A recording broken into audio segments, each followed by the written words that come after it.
सा मैं आपने सबने जन्माष्टमी रो उद्यापन करे जखी आपने विधि बताऊं इन तरह आपने उद्यापन करनो है।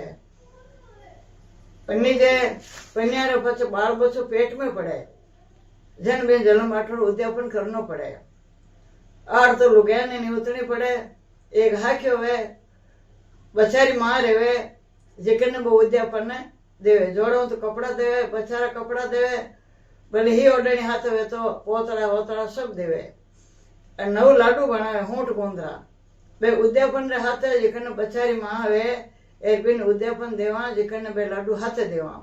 अब गोरने वे जेकने एक गिरट देवा चाहे तो काचा गोला देवो चाहे गिरट काडोड़ा देवो ए बे 8 लोग पे देवा। साक्याने हजे हजे को कपड़ा देवा नारियल देवा रिपया देवा ए ओ जन्माष्टमी रो उद्यापन करा। कंवारी बाया नहीं करे पन्नेड़ी वे लुगाया ए बाल बच्चों पेट में रेवे जन वो उद्यापन करे।